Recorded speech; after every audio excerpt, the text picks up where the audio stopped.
चोरला आणि पळ पळायला लागला. त्याला वाटलं म्हातारी अशी माझ्या मागं किती पळणार आहे. पण म्हातारी बी किर्लोस्कर कंपनीची होती. म्हातारीने बी भलता पार्लेजी हाणला होता. असा पदर कमरेला खावला, जी पोराच्या मागं लागली भर बाजारात पोरगा धरला.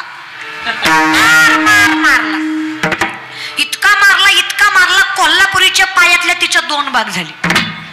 एवढा मारला तरी निर्लज्जानं पिरू दिलाच नाही. म्हातारी म्हणली या कोड्याला काय मारायचं, म्हणली मारो माझी चप्पल तुटली तरी ह्याला लाज नाही, ह्याला मारण्यात मजा नाही. म्हातारी म्हणली खा बाबा तूच. मग 1 शेजारचं म्हणलं लाज वाटते का रे तुला, तर ना बांधायस 10-15 रुपयाच्या पेरूसाठी भर बाजारात त्या बाईचा मार खाल्ला. अरे एखाद्यानं घेतला नसता, चुकून घेतला, दिला असता, तोंडावर फेकला असता, कष्टानं कमवला असता आणि खाल्ला असतं. म्हणलं गप्पा, मला काही नाही वाटत, माझं काय गेलं, तिची चप्पल तुटली. अरे पण येड्या तुला मारून तुटली. इतक्या येड्याला परमार्थ सांगण्यात मजा नाहीच ना. तू का म्हणे आईशी बुद्धी ज्याची म्हणे दगड बरे देवा. कमीत कमी नाही काय जमलं ना देवा, तुझी वारी करता यावे. काही नाही महाराज, आमचा नियम आहे पंढरीचा वाऱ्या करी वारी न चुकू दे हरी. मी उभा आहे त्याच्या कुठे आहे बरं पंढरपूर, मी उभा आहे त्याच्या कुठल्या दिशेला पंढरपूर आहे. पंढरपूर कुठे आहे? हा पंढरपूरला गेलते का? मरायच्या आधी जा. कुठे आहे मग पंढरपूर? इकडे मग सांगा ना. हा मी काय तुमचं वाटोळं केलंय बरं, तुम्ही माझा जीव खाता? हा काय वाटोळं काय केलंय मी तुमचं? का तुमच्या विरोधी पक्षातला नेता आहे का? तुमची मतं खाल्ली ती का? तुमच्या बांधाला बांध आहे का? तुमच्या भाऊकीतली आहे काय? तुमचा माझा काही संबंध आहे का? तुमचा माझा काही संबंध आहे का? कुशल तोंड घेऊन नाही म्हणतो मग काय मराय आले का इतकेला भय रे? संबंध आहे ना, असं कसं नाही म्हणतो. तुमचं माझं नातं जरी रक्ताचं नसलं ना, तुमचं माझं नातं भक्तीचं आहे. एखाद्या वेळेस रक्ताचं नातं दगा देईल मायबाप, पण हे भक्तीचं नातं दगा देणार नाही, विश्वास देते हे नातं आहे. शेवटपर्यंत देणार आहे रे दादा विश्वास. म्हणतो निलवणिता तैसे घे अनंता वाया व्यर्थ कथा सांडे. विश्वास, अविश्वास याचं उदाहरण सांगते महाराज. पोरग रडावं, बापाने खेळवायला घराबाहेर घेऊन जावं. पोरग हसावं म्हणून बापानं आकाशाकडे फेकावं, पुन्हा झेलावं. पोरग रडावं की हसावं? हसावं. मी तुम्हाला वर फेकलं, हसाल का रडाचाल? वर्ण शिवाय द्याचाल. Because you don't trust me. आणि व्हाय काठी बाबा आज्ञे निरागस लेकरू, पण त्याच्या बापावर विश्वास आहे. त्याला माहित आहे माझा बाप आहे. आकाशा एवढं जरी वरी मला फेकलं, माझा बाप मला पडू देणार. जेवढा विश्वास त्या लेकराचा त्या बापावर असतो ना, तेवढाच विश्वास या लेकराचा त्या बापावर असला पाहिजे. हो थोडा त्रास. विश्वाचा मालक आहे. काय अपयश यायचं येऊ द्या, काय संकट वाट्याला यायचे येऊ द्या, काय दुःख पदरात पडायची पडू द्या, काय लोकांनी नाव ठेवायचं ठेवू द्या, काय जगाने पाय खेचायचे खेचू द्या, मी अखंडित नामचिंतन घ्यावं. त्याच्यावरचा विश्वास डगमगू देऊ नये. माझ्या पांडुरंगानं मस्तकावर हात ठेवला ना, जग जिंकायची ताकद या सामर्थ्याने निर्माण. फक्त विश्वास. काय त्रास झाला संतांनी, पण विश्वास डगमगू दिलाय. नरहरी सोनारानं केलं सोनं करायला चालू. सोडली पंढरी माझ्या पांडुरंगानं, आला सोनं करू लागायला. लगड पोळायची तरी हातात धरायचा. इस्तू पितांबरावर पडून पडून पितांबर फाटलं. 3:45 वाजेपर्यंत ह्या 10 जणांनी मिळून फक्त आणि फक्त 75 तोळे सोनं नीट केलं. म्हणजे त्याचं सोनं बनवलं, दागिने बघिवले. एका पांडुरंगानं 650 तोळं सोनं केलं. आता मी जातो. किती वाजता? 3:30 4:45 वाजता. का वाट बघत्यात? कोण? वाळवंटापासून महाद्वारापर्यंत हात जोडून सुरवर उभे. माझी रखमा संत गिरजेचा कांत. किती जण वाट बघत्यात? जावं लागेल. देवानं यावं, पुजाऱ्यानं अंगावर दूध टाकावं, दही टाकावं, सगळं टाकावं, पण मध टाकला की अंग थरथर कापावं. मधाचा नियम आहे दादा. मध जर प्युअर असेल तर मधाने जखम निवडून येते, पण मध जखमेवर लागला की आग इतकी होती नाव काढायचं. पण निवळून येते. मध जखमेवरचा उपाय आहे, पण त्यानं त्रास फार होतो. पांडुरंगाची मूर्ती हलायला लागली, पुजाऱ्याला चिंता वाटायला लागली, म्हणून सगळ्यात जवळच्या भक्ताला बोलवलं. सगळ्यात जवळचा कोण आहे? पांडुरंगाच्या नामदेवराय. कटेवरी कर नाही ज्या देवाचे नाही मी तयाचे दर्शन. त्या नामदेवरायाला बोलवलं, सांगितलं पुजाऱ्यांना, देव थर थर कापतोय. ते म्हणे तुझा बाहेर मी बघतो काय घोळे. सगळ्या पुजाऱ्याला बाहेर पाठवलं, कडी लावली. नामदेवरायाने विचारलं, खरं सांग देवा कुठं गेलता? पितांबर कस काय फाटला तुझा? फाटला म्हणजे जळला. पितांबर किती ठिकाणी जळलाय देवा, कुठं गेलता? अगं बिंडकुळी असन पण बस ग. एवढी तुमच्या दोघी तिघीमुळं अख्ख्या मंडपाचं लक्ष तुमच्याकडे.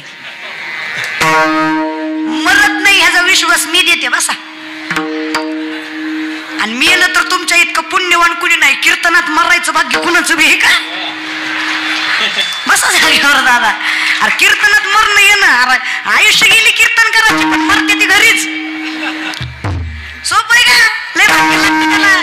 त्याला कानोपात्र लागते देवाच्या चरणावर मरायला. आपल्यासारख्याचं काम नाही दादा. 16.5 वर्षाची कानोपात्र पंढरीच्या पांडुरंगाच्या चरणावर देव ठेवून गेली. ताकद बघा. आज पंढरीच्या गावात समाधी आहे तिची. कुठे? कानोपात्र. धन्य कानोपात्र आजी झाली भाग्याची, पेटी झाली ज्ञान देवांची. वेश्येची पोरगी आहे, जिला तिचा बाप माहित नाही. कीर्तन नामदेवरायाचं, नामदेवराच्या कीर्तनात ज्ञानोबाला टाळ घेऊन उभा. काय कीर्तन असेल? कीर्तन ऐकायला कानोपात्र. शेजार पाजारची लोक म्हणली, नीच कुळातली पोरगी कीर्तन ऐकाय बसली, हिनं कीर्तन ऐकायचे, मग आम्ही काय करायचं? रागाला कानोपात्रीला विचारलं, माऊलीला काय करू? माऊली म्हणले, जाई न गे माय, जा पंढरीला. तुझं मायबाप उभा आहे तिथं. माझ्या कानोपात्र्यानं माहेर मांडलं पंढरीला. पायात चाळ बांधली, गळ्यात तिनं घेतलं, पंढरीच्या गाभाऱ्यात नाचायला लागली. बिदरचा राजा राजा गादीवर होता. पहिलं पंढरपूर कर्नाटकात होतं. कानडा राजा दर्शनासाठी आला. तिथं बघितलं काही देखणी पोरगी आहे, 16.5 वर्षाची, नेमकं तरुण वयात आलेली. एवढ्या देखण्या होत्या कानोपात्रा. सुकलेल्या कमळाला हात लावला तर कमळ जागेवर फुलायचं होतं त्यांचं. असल्या देखण्या कानोपात्रा बघितल्या, मन भुललं, वासना निर्माण झाली. राजा म्हणला, उचल पोरीला. येत नाही, जिवंत मेलेली मला माहित नाही, पण मला पोरगी पाहिजे. सैनिक पाठीशी लागले. जीवाच्या आकांताने कानोपात्रा पळतायत. पहिल्यांदा महाद्वार ओलांडलं, पहिल्यांदा गाभारा ओलांडला. आज पहिल्यांदा याची देही याची डोळा, जगाचा मालक, विश्वाचा नाथ, पंढरीचा पांडुरंग बघितला. चरणावर मस्तक ठेवलं. आता काय उरलं? 16.5च्या कानोपात्रेनं 16.5 वर्षाच्या लेकीनं बापाच्या चरणावर देह ठेवला आणि पांडुरंगाला विलीन झाले. तरी लोक म्हणली, मिली ती मिली, देवाच्या पायावर मिली. लोक ती लोकच. लोक गोपी बायको केली तरी म्हणतात, बाबा याला बरी दिली. आणि काळी बायको केली तरी म्हणतात, बाबा यानं बरी केली. मग काय ब्रह्मचारी ठेवतं का त्याला? जगू द्यात जा रे, जगू द्यात जा. लोकांचा नका विचार करू दादा या विषयाकडे. लोक आज त्या कानोपात्रेला पंढरीच्या गाभाऱ्यात जागा आहे. कधी गेलात पंढरपूरच्या दर्शनाला, लाईनीनं उभा राहिला तर तुम्हाला एक फांदी लागल. ती फांदी आडवी आहे. त्या आडव्या फांदीला मस्तक लावल्याशिवाय पुढे जाता येत. ती फांदी कानोपात्रेच्या समाधीवर उभा टाकलेली आहे. ते वृक्ष आहे. नामदेवराय म्हणले, बघता आम्ही ह्या पोरीला का मस्तक लावायचं? तुझ्या चरणावर देह सोडला म्हणून पाया पडायचं? देव म्हणले, माझ्या चरणावर देह सोडला म्हणून चरणाला मस्तक लावायचं नाही. देह तोडला तरी संताचं वचन मोडलं नाही म्हणून तुला मस्तक लावायचं. काय महाराज जाईन गे माय. प्रत्येकाला जागा आहे रे, प्रत्येकाला. काही नाही तर काही नाही कुळबिळ, फक्त प्रेम. भावे विन मुक्ती, बळे विन शक्ती. पण महाराजाचा भाव शुद्ध आहे. इथे फक्त काही न लगे एक भावाची, तुका म्हणे आन विठोबाची. या विषयाकडे ताकद लक्षात घ्या. सांग देवा कसा कसा जळला पितांबर. हात बघू तुझे हात. आमदार कस काय पोळलं देवा हाताला तुया? कुठे गेलता देवा? आम्ही पूजा करू करू बेजार रे तुझी. कुठं पळवून आला रे हात? कळत नाही का तुला जगाचा मालक आहे तू? तुझे हात कसे पोळले देवा? नामा एका गिरायकानं रोखलं होतं माझ्या नरहरी सोनाराला. ती म्हणला, नाही दिलं वेळेत सोनं तर तुझा सगळा बाजार उठवील. माझ्या भक्ताला कोणी रोखव एवढी ताकद व्हाय र. गेलतो रातचाच त्याचं सोनं घडवाया. सवय नाही ना लगड पोळायची. पोळलं की हाताला चटका बसायचा आणि इस्तू पडला की पितांबर जळायचा. अवघाची संसार फक्त जाईन गे माये. काय ताकद आहे बघा. सोनाराचं सोनं देवानं केलं. 36 वर्ष नातांच्या घरी कावडीनं पाणी वाहिलं. जनाईसाठी जात वडलं. मुक्ताईसाठी संसार सांभाळला. अहो पांडुरंगानं तुकोबाच्या बायकोचा काटा काढला. आमचा काटा काढला पण लोकांनीच काढला. आम्हाला देव नाही भेटला महाराज बरं का. आमचा काटा लोकांनीच काढला. संताच्या बायकाचा देवाने काढला. अवघड आहे दादा. सगळं कसं काय झालं. 27 वर्ष 27 दिवस साडी नेसून चोखवऱ्याच्या बायकोचं बाळांत पण केलं. काय ताकद महाराज. फक्त आम्ही त्याला मायबाप म्हणले. माझ्या विठोबाचा कैसा प्रेम भाव. आपणची देव सगळंच करतो देव. फक्त आपल्याला काय करायचंय. जाईन गे मायता या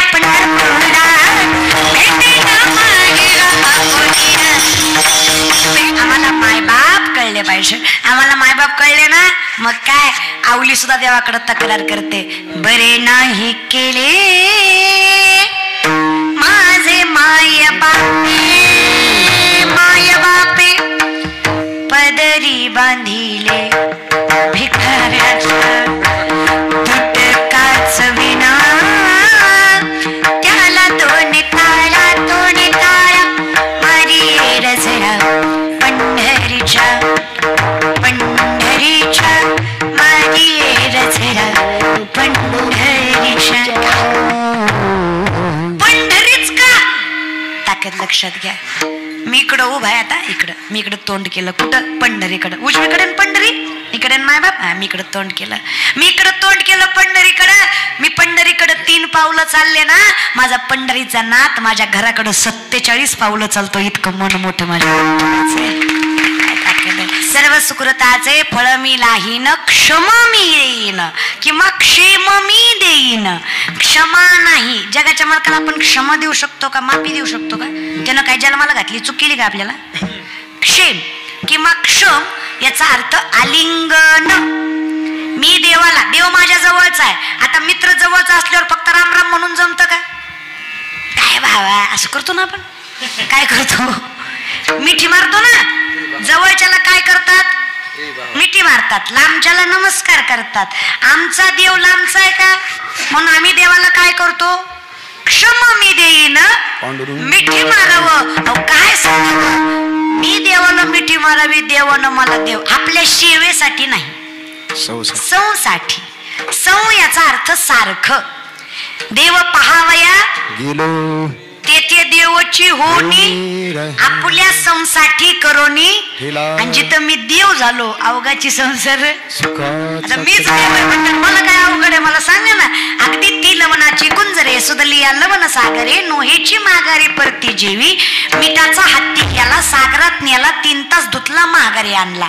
आला का. आणि हे 2-4 जी उठते ती पुन्हा येऊन माघारी बसते ती.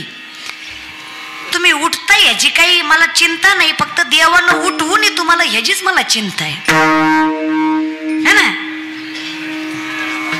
तुमच्या दोघा तिघाला आख मंडप बघतो ना जस काय नवर देव आहे तुम्ही. हा ना. अरे काय ना अख्खं गाव चांगलं असतं. 2-3 येडे निघाले ना. तसं माहित कसं होतं ना. सप्ताह करायला लय लोक लागतात पण बंद पाडाय एक बी पुरेसा असतो. काय म्हणणं आहे तुमचं. अख्खं गाव म्हणावं करावं आणि एकानं म्हणावं नग होत नाही. बंदच पडतो. असं काम असतं. एखादाच वाईट असतो रे. एवढी शांतता आहे त्यातल्या दोघांनी. एखाद्या बरं जात बी नाही ती माघारी येते ती. बोलत आपल्यासारखं. मिठाचा हत्ती केला. कशाचा केला पोरांनो. काय केला कशाचा. 12 फुटाचा मिठाचा हत्ती केला. सागरात नेला. 3 तास धुतला माघारी आणला.